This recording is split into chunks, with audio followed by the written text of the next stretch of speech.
If they were good questions, a lot of times we were told it had to do with national security. They couldn't tell us. So if it had to do with, it had to do with the Moussaoui trial. So they couldn't address the questions.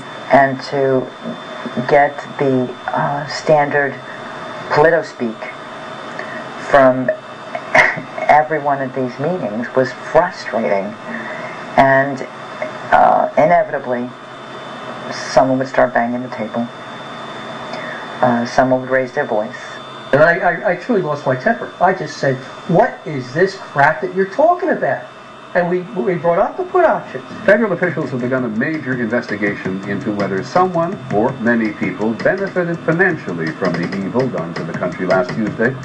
Not long before the attacks occurred, there were some financial transactions in the stock market that may indicate knowledge of the attack before it began. The week prior to 9/11, there were puts on the airlines.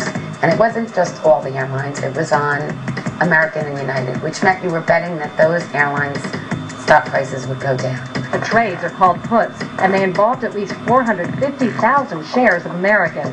But what raised the red flag is more than 80% of the orders were puts, far outnumbering call options, those betting the stock would rise. Sources say they've never seen that kind of imbalance before. After the terrorist attacks, American Airlines stock price obviously did fall. According to our sources, that translated into well over $5 million total profit for the person or persons who bet the stock would fall. One example, United Airlines. The Thursday before the attack, more than 2,000 contracts betting that the stock would go down were purchased. 90 times more in one day than in 3 weeks. When the markets reopened, United stock dropped. The price of the contracts soared, and someone may have made a lot of money fast. $180,000 turns into $2.4 million when that plane hits the World Trade Center. Altogether, at least 7 countries are dissecting suspicious trades that may have netted more than $100 million in profits. And there's much more, including an extraordinarily high number of bets against Morgan Stanley and Marsh & McLennan, 2 of the World Trade Center's biggest tenants.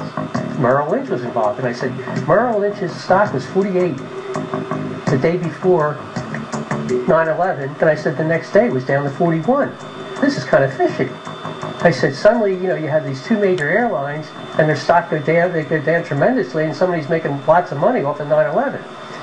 And the answer that we got was, we've investigated, and we find no unusual trading activity. Could this be a coincidence? This would be one of the most extraordinary coincidences in the history of mankind if it was a coincidence. It is absolutely unprecedented to see cases of insider trading covering the entire world, from Japan, the United States, and North America to Europe. So we said, well, you know what? What would make me feel better is tell the story. Can you follow up on that? Can you tell us, can you be more specific? Can you pull up the trades? Can you, show us what really happened? Who did those trades? Based on what research did they have that just those 2 airlines? And where is the money? And did it get dispersed? Investigators now believe that in this climate, even the most secretive banks will hand over information to expose the most devious kind of insider trading. Sources say U.S. investigators are making headway in tracking down suspicious stock trades made just before the attacks. We can directly work backwards from the trade on the floor of the Chicago Board's Option Exchange.